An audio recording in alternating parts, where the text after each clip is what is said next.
So let us see. Let us start our next chapter, guys.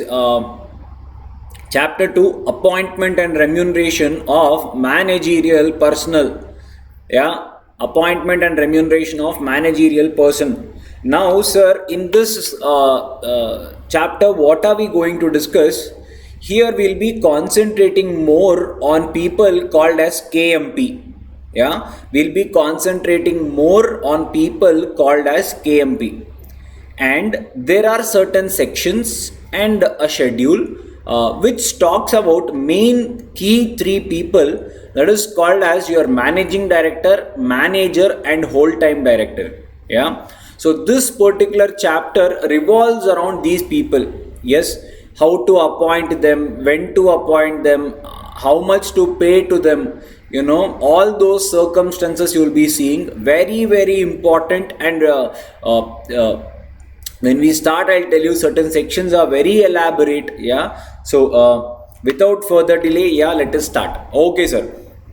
So appointment and remuneration of managerial personnel. Okay, sir, meaning of certain terms. Before starting, let us know the definitions of certain terms which will be used in this particular chapter.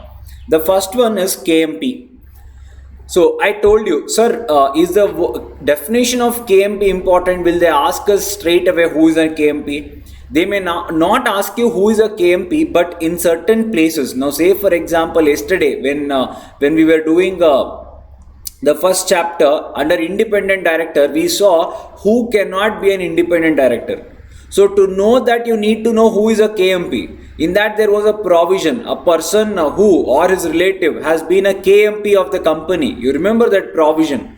So you need to know who and all will be termed as KMP. So things like that, indirectly you would know who should be a KMP. Yes, okay, sir. So sir, section 2 subsection 51 defines a KMP. Section 2 subsection 51. Sir, so who is a KMP? The first one says CEO or a managing director or a manager. CEO, managing director, manager. The company secretary, the whole time director, the chief financial officer, that is CFO, such other officer not more than one level below the board who is in the full-time employment and designated as KMP by the board. Sir, now what do you mean? Now if you look at the hierarchy in a company, so now you look at a hierarchy in a company, always the directors will be the people who are at the highest hierarchy possible. So the definition says a CEO, managing director, manager. Remember, CEO, managing director, manager, and a company secretary, and a CFO, and a whole time director. Yes, and such person one level below the board, one level. So in the hierarchy, yes, people who are just one level below them, and they should be in full-time employment. They should not be a part-time people. So basically not the non-executive directors and all those people. So a person who is in full-time employment, yes, and he should be termed as KMP by the directors. The directors should call him as a KMP. So if there are any such people or designations, even they will be termed as a KMP. Clear this provision? Okay, sir. And such other officer as may be prescribed. So that's all. As of now, there is no other officer who is prescribed. So these 6 categories, so including such other officer. If not, there are these 5 categories of people who are called as KMP. Okay, sir. So this is a very important section. So remember that. The next section. Who is a manager? Who is a manager? Sir, section 2 subsection 53 defines who is a manager. Yeah, a manager is an individual who, subject to the superintendent's control and direction of the board of directors, he has the management of whole or substantially the whole of the affairs of a company, and includes a director or any other person occupying the position of manager, by whatever name called, whether under a contract of service or not. Sir, so basically, who is this manager?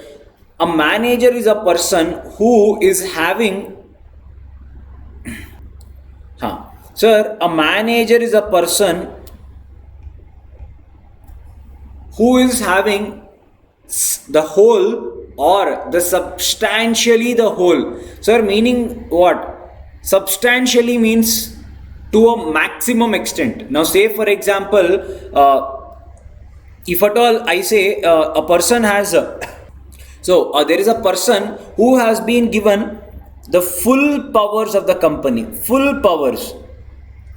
Full means almost he can do anything in the company, or almost full. He can do everything. However, there are one or two exceptions.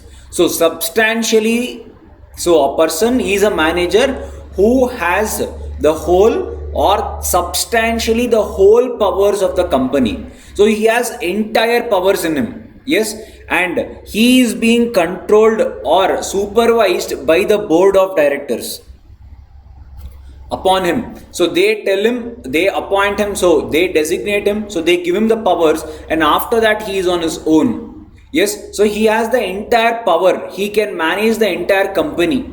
Yes, clear this part? Okay, sir.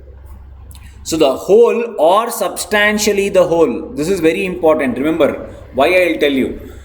And includes a director. So even a director can be a manager, or any other person occupying the position of a manager by whatever name called. Sir, what do you mean by whatever name called? It is irrelevant for me. What do you designate him as? What is the designation you have given to him? It is irrelevant to me. If at all he is having the substantial or the whole powers of the company, he can be a manager. Sir, give us an example of such one person. Sir, CEO, Chief Executive Officer of the company. He will have substantially the whole or whole powers of the company. So he can be called as a manager under section 2 subsection 53 because he has the entire powers with him, and he can be called with whatever name. The section only says. Clear? All of you? Yep. Okay, sir. Sir, now I have a question for you guys. Yeah. Sir, there was a company. This company has various departments. One is called as HR department. The one is, what do you say? Okay. Say raw materials department. Yeah. The next one is sales department. The next one is say marketing department. Okay, sir. So the company here, they have board of directors. Sir, each department we have appointed one manager. Each department we have appointed one manager. Yeah. Now you guys tell me, whatever we just saw, section 2 subsection 53, that manager and this manager, are they one and the same? Yes, are they one and the same? Tell me. No, sir. Why? Sir, manager should have power to control the whole or substantially the whole of the company. In our case, say for example, this manager is say VM.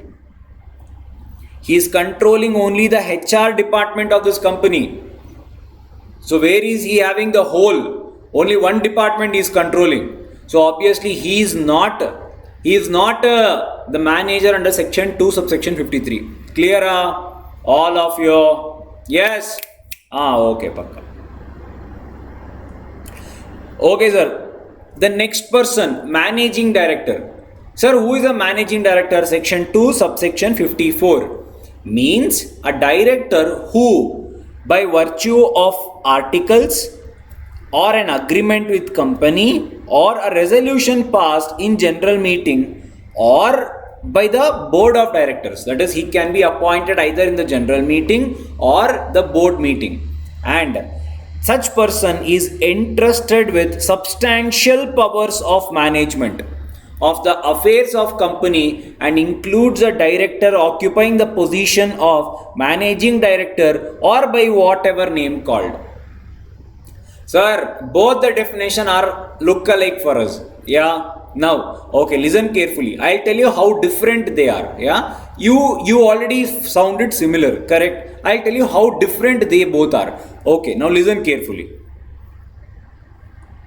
Sir, now first of all, let us discuss about managing director. Section 2, subsection 54.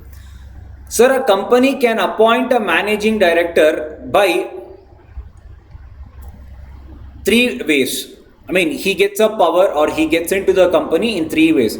First one is by an agreement between him and the company. Yeah, between the managing director and the company, he gets his powers or he gets appointed.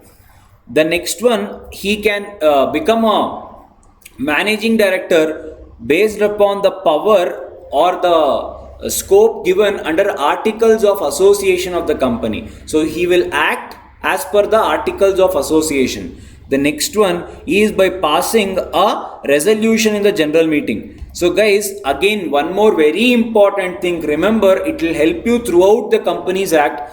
Whenever a law is silent, yeah, in certain places the law just says you have to take approval in general meeting. It will just say you have to take approval in the general meeting, or it says you have to pass a resolution in the meeting. Sir, whenever they are saying you have to pass approval in the general meeting or you have to pass a resolution in the general meeting, what resolution should we pass? Now, this particular thing you have to refer to your articles of association.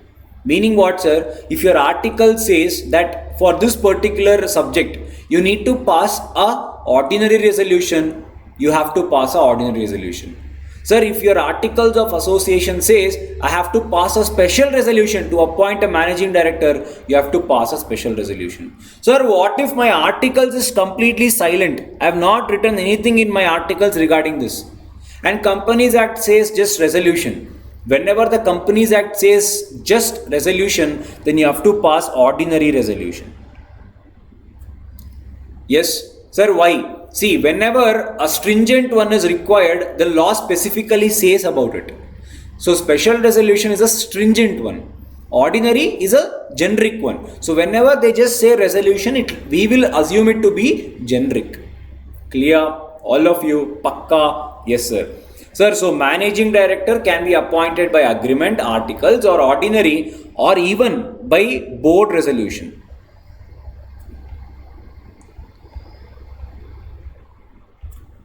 Yes, okay, okay, sir. And this person again works under the superintendence of the board of directors. So he is controlled by board of directors. Okay, sir. And this person has the substantial powers of the company. The substantial powers of the company.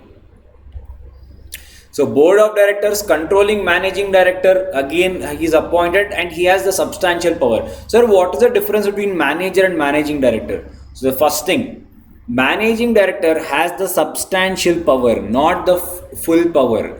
If at all the manager has 100% or 98%, the managing director is having only the substantial power. So if I have to put it in the terms of percentage, he may have 70%.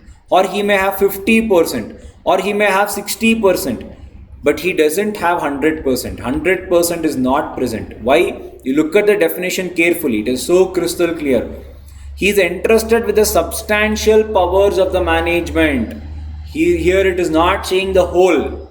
Substantial is something which is very significant, but how much you never know it. Yes? Okay, sir, perfect. So, sir, now your ICAI, they have given you certain questions also. What is considered as substantial power? So to know that, you need to know certain things which are not considered as substantial power. So what is that? A managing director who is just doing administrative acts. A director who is doing administrative work. What is administrative work? Signing or affixing seal, yeah, or registering something. All these are administrative in nature, yeah. Or if he does anything which is very routine in nature, yeah, so these things are called as not your substantial power. These are your generic administrative power. So a person who is doing these two things, a routine nature work and administrative work, he will not be deemed as a managing director. Yes. And one more thing, to be a managing director you need to be first a director. So managing director, to become a managing director, he needs to first to be a director. See, managing director means a director who, by virtue of articles, agreement or resolution, is entrusted with substantial powers of management. So first he needs to be a director first. Managing director, it's just like a Spider-Man. To become a Spider-Man, you need to be first a man. Yes? Correct? What do you say? Logic? No. Yes, sir. Okay, sir. Now, so explanation. What? Sir, what is not considered as substantial power? So these things are not considered as substantial power. Yes. Sir, what is this? The power given to affix a common seal. Common seal, yeah. Companies Act Amendment 2015. The requirement of common seal has been not made mandatory. Now it is not mandatory. It is optional. So a person who is given power to just affix common seal to any document, it is not considered as substantial power. It is administrative work. Yeah, I mean, should a director come and affix a seal? Yeah, and will you call him that he is having a substantial power? Obviously, no. To draw or endorse any check on account of the company, obviously, even accountant will do. End of the month, he will go and deposit the money, or he will go and he will transfer, he will pay you money, he will write a check in your name. For that you need not be a director. Yeah, draw or endorse any negotiable instrument, promissory notes or bills of exchange, anything. For that you need not be a director. Yeah, to sign any certificate, just signature. Yeah, just that, nothing else. It is just a pure administrative job. To direct registration of transfer of any share. Someone comes, they want to transfer their share from one person to another. So on that share transfer form, you are guiding them or you are signing them. So obviously, again, administrative work. So these things, if you are doing, then you are not called to be a managing director, or it is not called as a substantial power. Yes, all of you. So here they can ask a question. What is considered as substantial power? Hardly it will come as an MCQ. Sir, what not? You just remember these 5. Nothing else will come. It will revolve around this only. Clear? So remember what? Common seal, negotiable instrument. Under negotiable instrument, actually check also comes. So remember negotiable instrument. So even check also comes under that. Share certificate and registration of transfer of any share certificate. Yes. So remember this broadly. Yes, it should be easy. Okay. Now, so excluding the above administrative acts of a routine nature, the managing director enjoys substantial power. Sir, what is substantial power? So let us first understand what are substantial power. It is not given in your book, but I have given it for your reference. See, formulating the objectives and policies of the company. What the company should achieve, how to achieve, the policy making, the paying plan, mergers, getting into mergers if any, and liaising between various organizations and the board of directors, carrying down the operations, implementing the policies, and reviewing the operations whether it is happening properly or not. We have planned, but how is the implementation? So reviewing those things and formulating the employment and compensation plans, to sign the financial statements of the company. Yeah, so all these things are considered to be the substantial power of the company. So if a person is doing these things, then yes, he is considered to be a managing director having substantial power. The first 5 not substantial power. Yeah, maximum a question can come as MCQ here. Yes, all of you, perfect, going good, all of you. Yes, okay sir. So till now we saw KMP, we saw manager, managing director, 2 subsection 51, manager 2 subsection 53, managing director, subsection 54. Perfect. Okay, sir. Now there is a law which says section 196 subsection 1. We have not yet started section 196, but it is relevant here. That is the reason I have put it here. What is this? At any given point of time, the company shall not have managing director and manager at the same time in the company.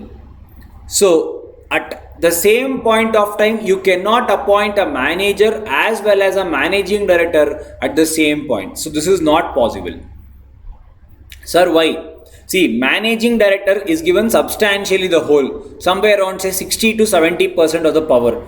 Manager is given 90 or 98% of the power. So ideally, these people are sharing the same, powers. Ideally, they end up fighting. This we do not want this to happen. So what does the law say? Law only clearly bars that a company at any given point of time shall not have a managing director and a manager at the same point. You can have either a managing director or you have a manager, but not both. Okay, sir. Now the second question, there can be a permutations here asked. So for your reference, I'm just answering this. Sir, can a company have managing director and managing director? Meaning, can a company have two managing directors? There is no restriction here. The law has not put any bar here, so it is possible. Sir, why? Because you think a managing director has a substantial power.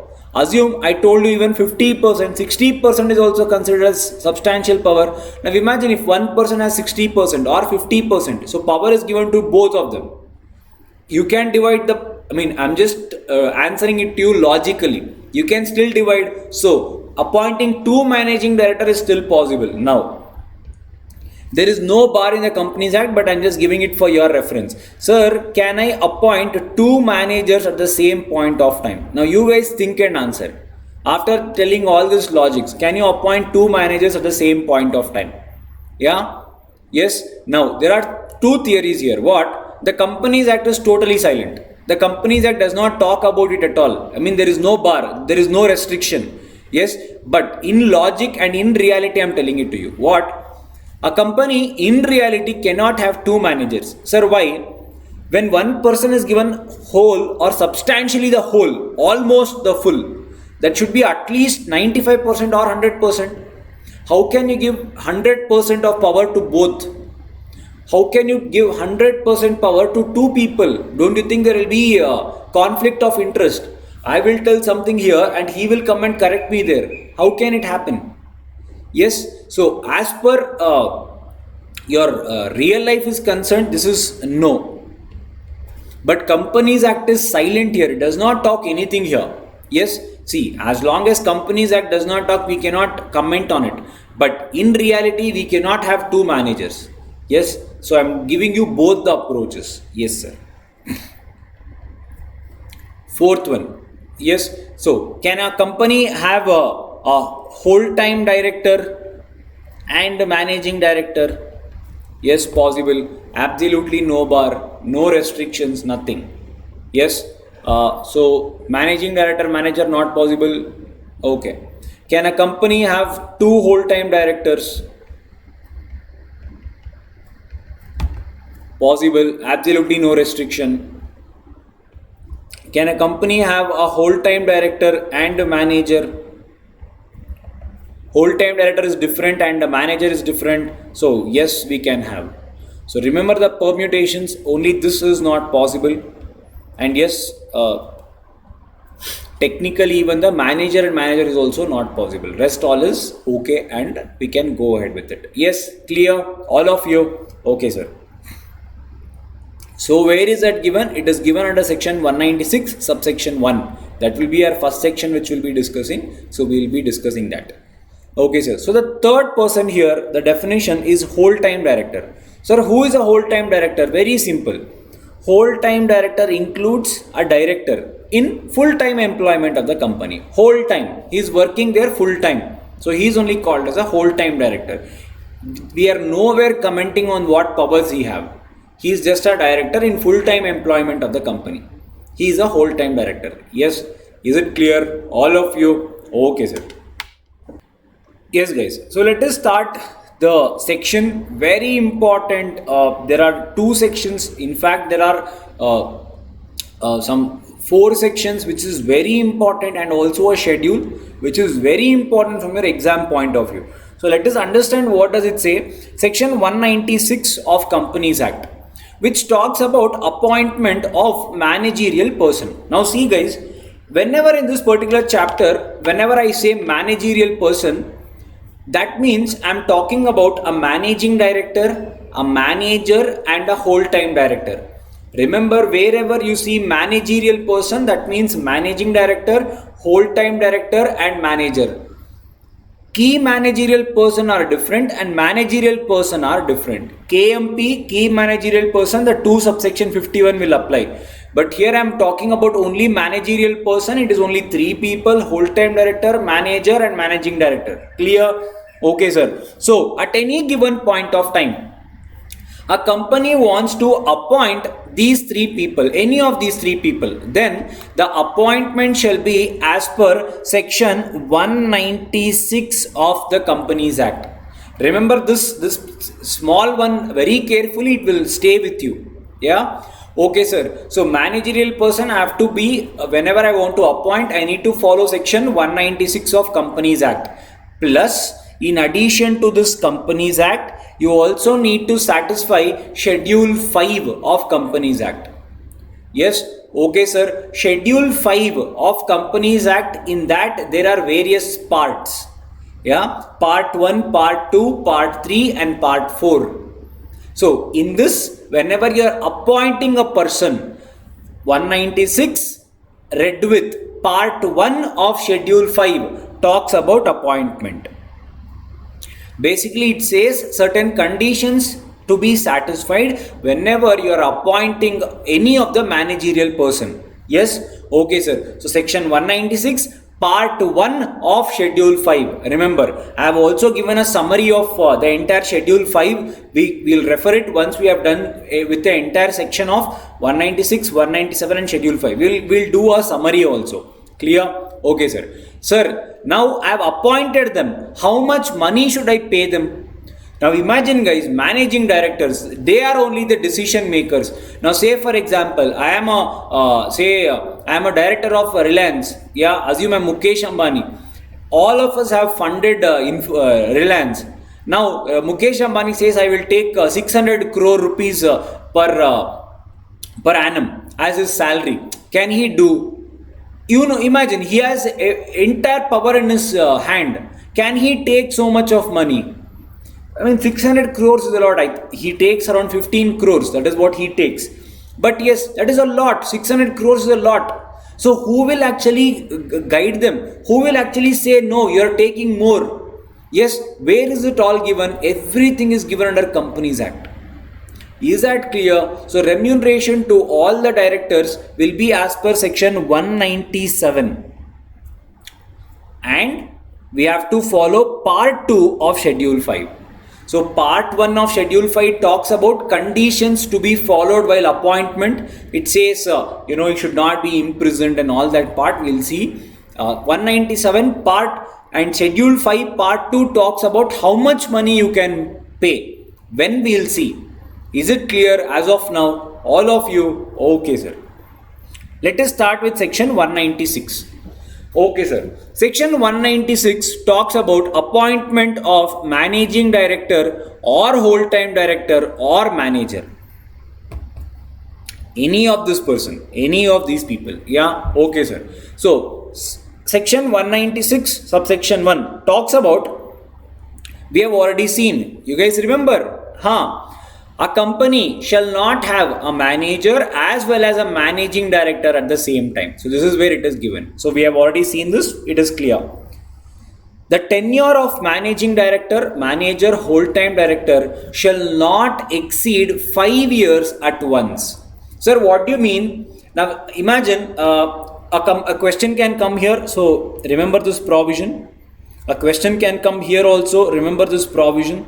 So wherever you write this question, so pay a little more attention there. There is a possibility of a question being asked there. Yes? Okay, sir. So sir, what is this tenure? Now imagine whenever I'm appointing any of these three people, any one or any of these three, I have to make sure that I'm not appointing them forever, or I'm not appointing them for a period of 10 years.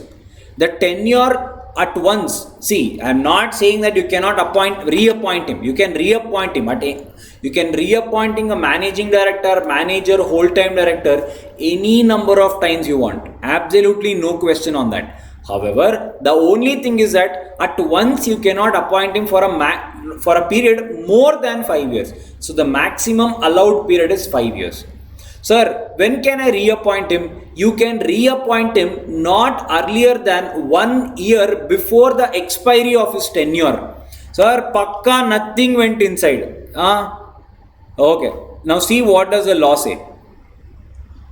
Imagine I'm appointing a managing director for a period of, say, first case, sir, 8 years.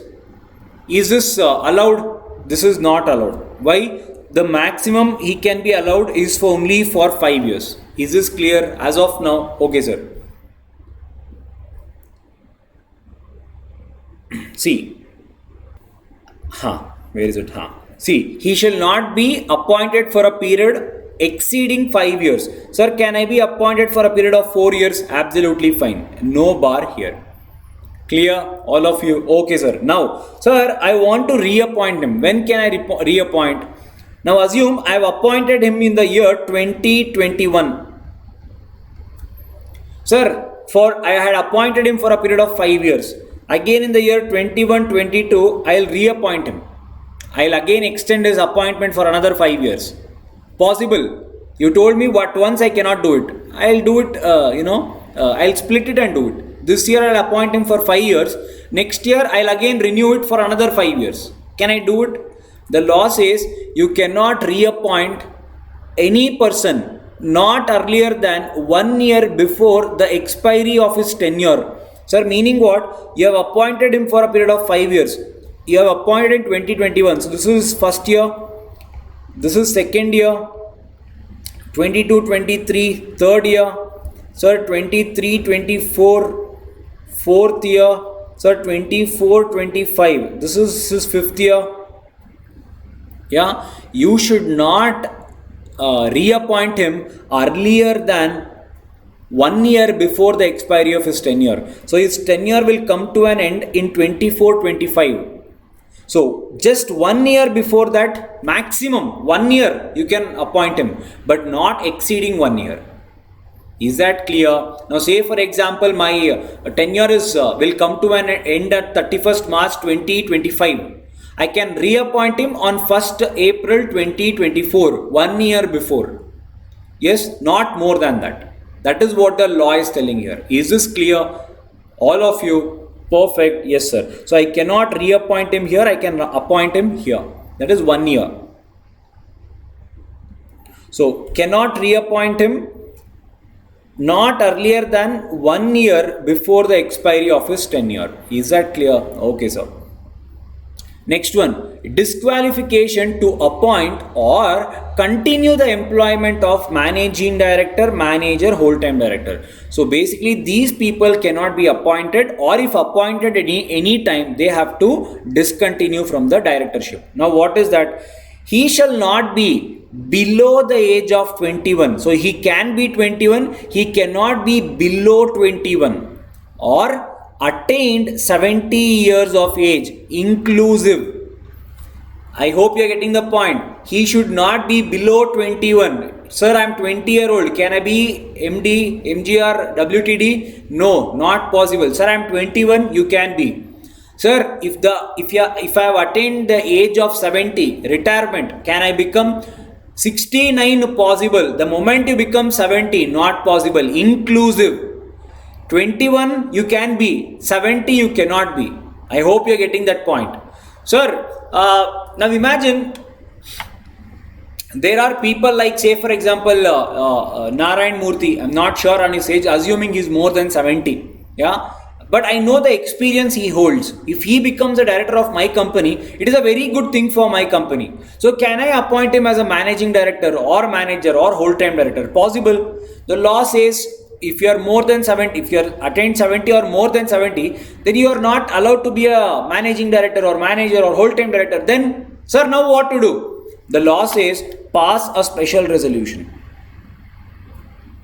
Pass a SR, then you can appoint a person who has attained the 70 or more than that also to be appointed in your particular company. Clear? So, sir, in the same way, if at all I want to appoint a person who is the age of 20 years, can I pass special resolution? Can I appoint him? Not possible. Only for 70 years it is applicable, not for 20 years. For 20 years, what will you know? Yeah? Basically, whenever you have to pass special resolution, you have to convince your shareholders why, even if he's attained 70, why I want him. You have to explain everything. Only then you can appoint him. Is it going inside? All of you?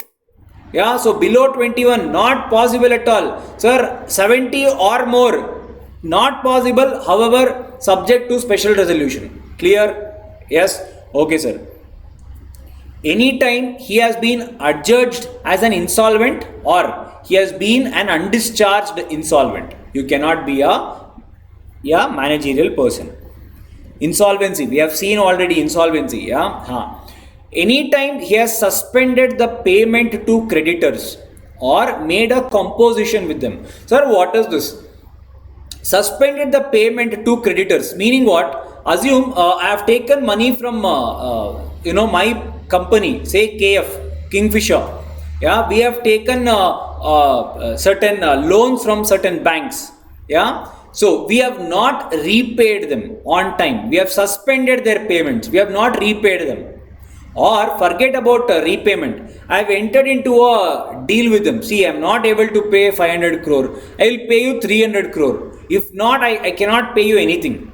Just like Vijay Mallya proposed it to the banks. He had taken a loan of around 6,000 crore and the accumulated interest was around 2,500 or 3,000 crore. So he went and he negotiated with them that saying, before all the Kingfisher drama happened, he said, I will be paying you 6,000 crore as a full and final settlement. The principal amount I will repay. The 2,000 crore of interest I cannot repay. 2 or 3,000 crore I cannot repay. Is it okay with you? The banks obviously were not okay. Imagine I have invested 6,000 crore, I do not get even 1 rupee out of it. Yeah, so they did not agree.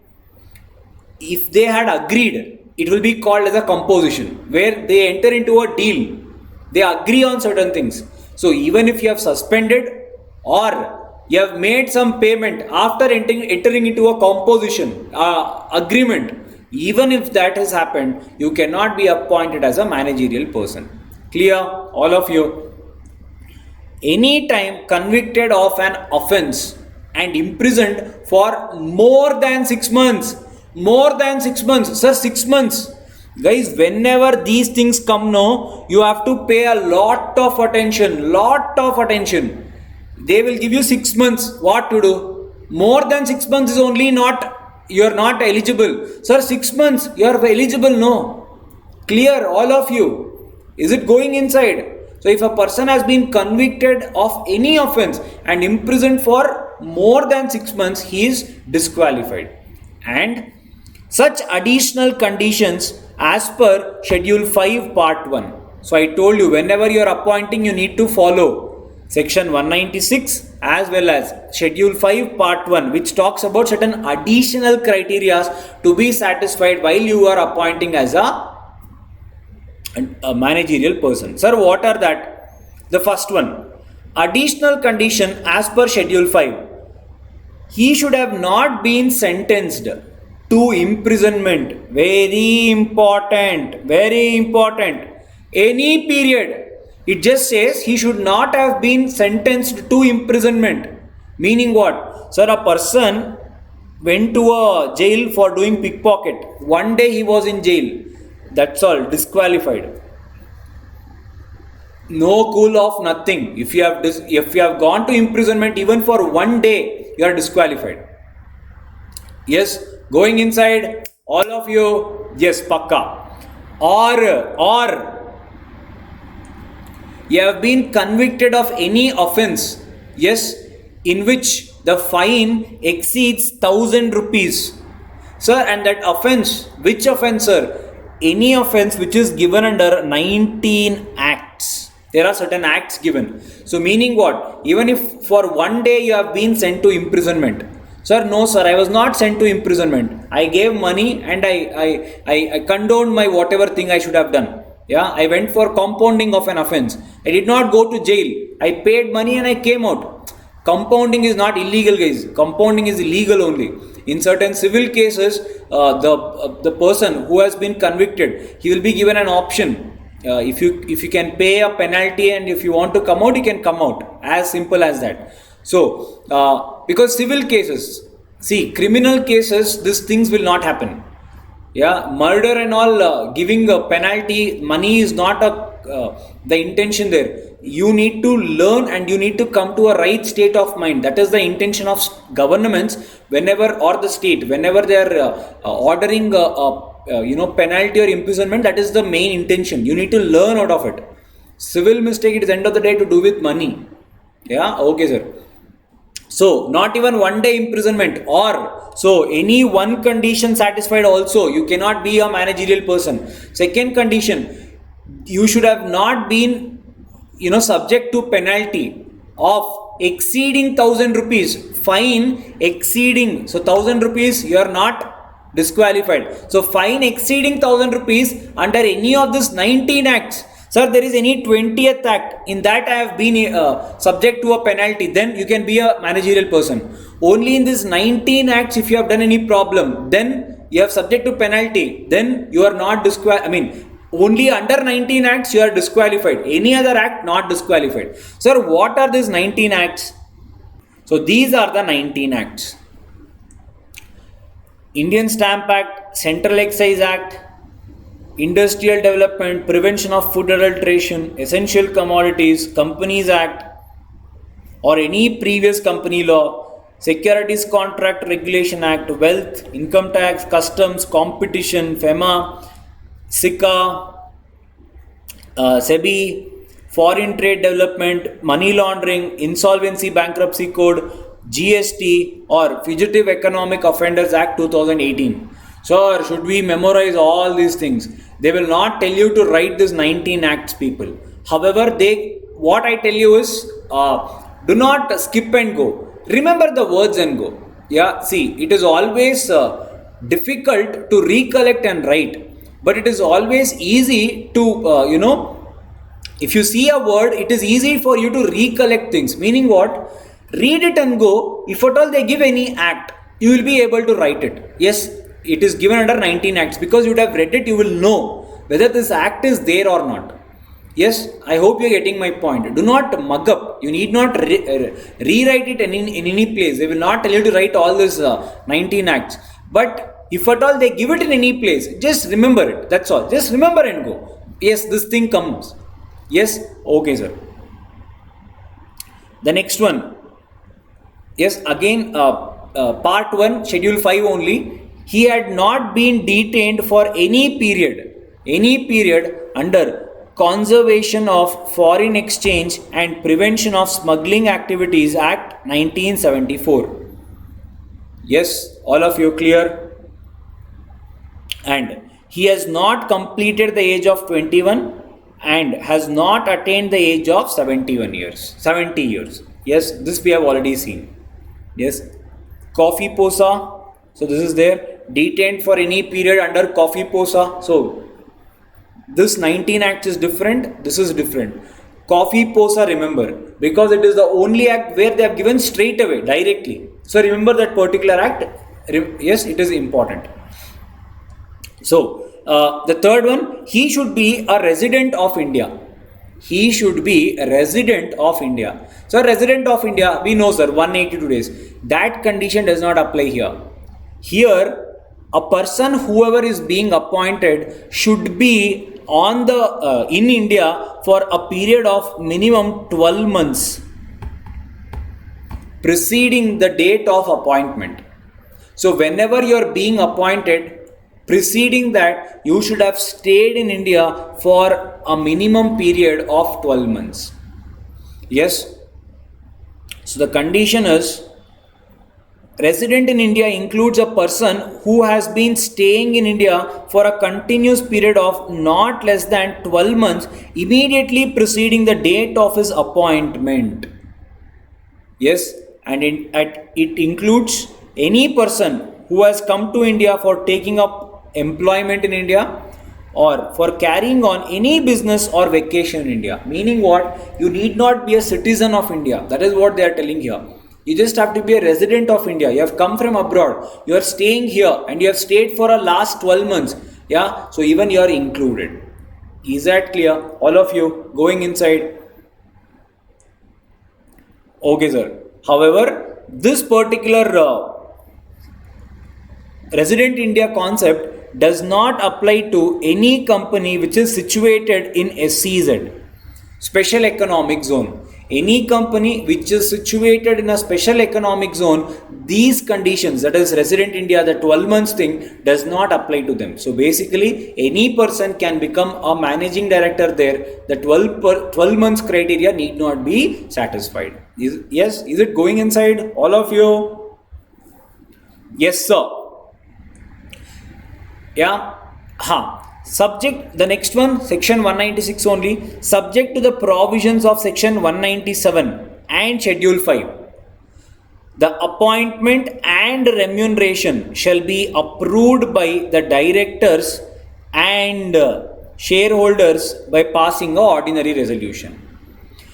Sir, now what is this particular thing? Now see here.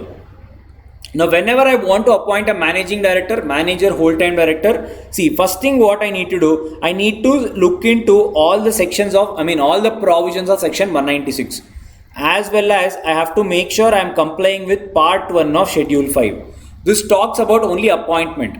So now how much should I pay him? How much is given under section 197? How much to pay him is given under section 197 or part 2 of schedule 5, as the case may be. We'll be seeing what is 197 and schedule 5, part 2 of schedule 5. Do not get confused. Yes. So sir, part 1 and section 196 to be satisfied. Yes. And part 2 of schedule 5 or 197 to be satisfied. Okay sir, when you are complying with all this, then how do you appoint these people? First you need to propose his name in the board meeting and you need to pass a board resolution in this regard.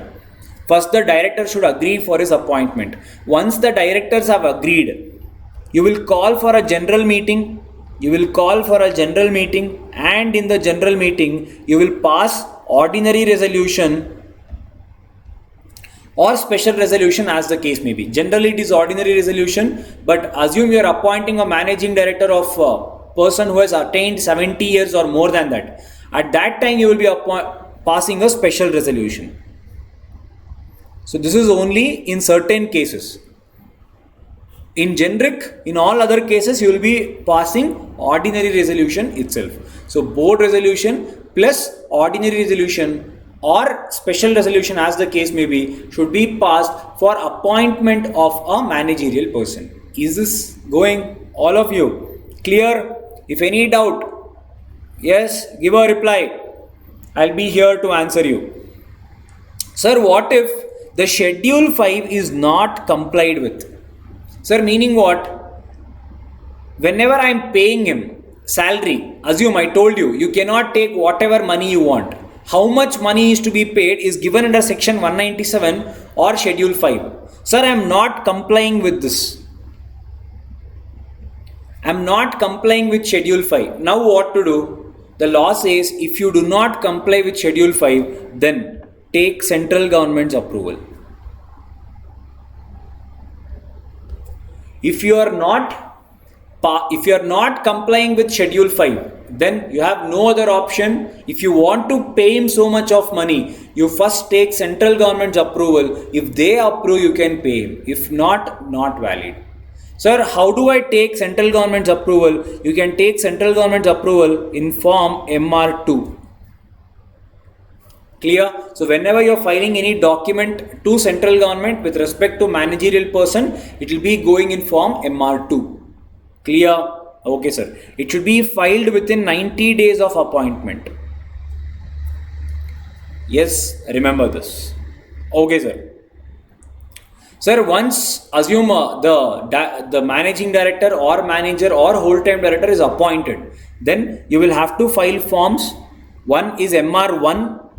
MR1 is a managerial form which is to be filed whenever you are appointing a managing director or a manager, and this form is to be filed within 60 days of appointment. Yeah, and by default, whenever you are appointing a director, you are also filing a form called DIR 12. So generally this will be these two forms. DIR 12 you need to file it within 30 days of appointment, MR1 to be filed within 60 days of appointment. Yes, perfect, all of you. Okay, sir. There is one more provision. Huh. So remember this one more provision. What? Sir, the 21 years and 70 years of age. Sir, if I want to appoint a person of more than 70 years or 70 years of age, then the requirement is I need to pass a special resolution.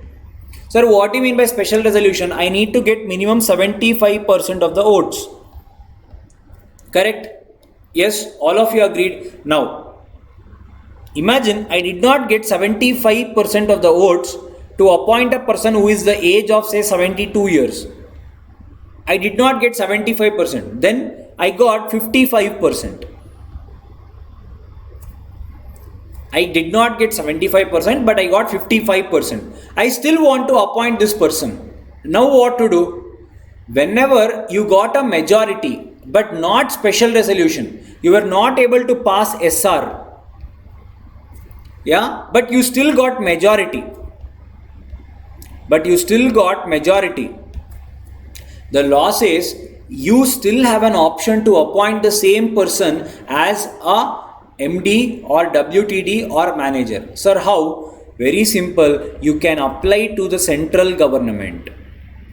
This option is available only when you at least get majority of the votes. Meaning what? You should have at least got 51% of the votes. You did not get special resolution, but you should have at least got 51%. At that time, you have an option to apply to central government. Again, the same form MR2. For central government's approval. Sir, we have got a majority to appoint this person. We got 55% vote, but we did not get 75%. But still this person is very efficient. He is very much required for our company. Central government will go through. If it is satisfied, it feels yes, a person even of more than 70 years can do or serve the purpose. Central government will pass an approval appointing this person on the board. Is this clear? Any doubts here? So that is what is given here.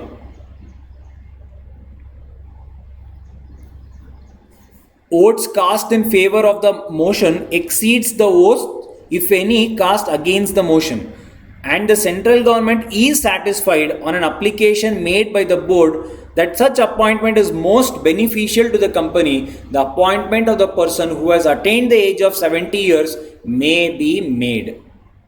Yes, Pakka, all of you, any doubts?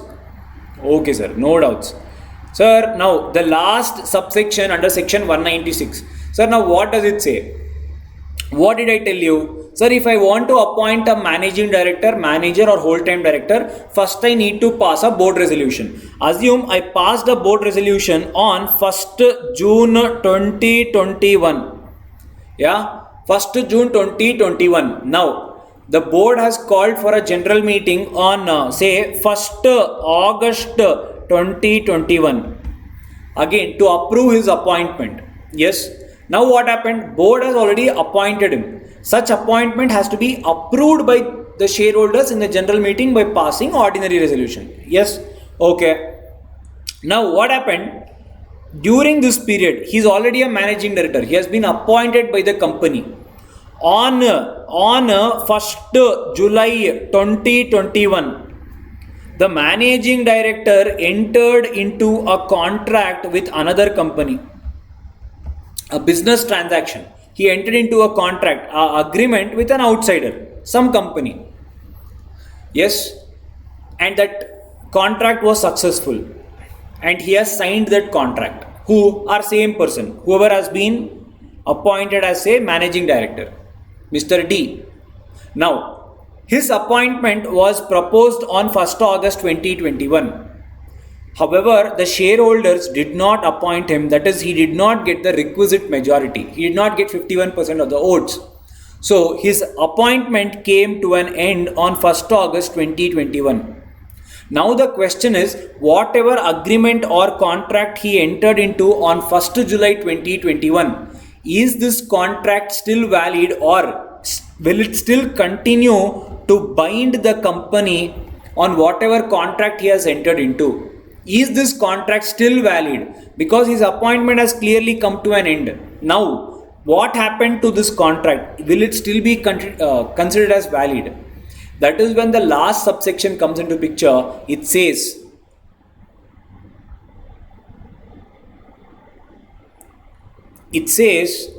if appointment of managing director, manager, whole-time director is not approved by company in general meeting, 1st August 2021, any act done before such approval, 1st July 2021, shall not be deemed invalid. Meaning what? It will still continue to bind the company. Whatever he does between 1st June and 1st August, everything is valid. Clear? Pakka? All of you? Okay, sir. So this is section 196. All of you clear? Yes? Okay, sir.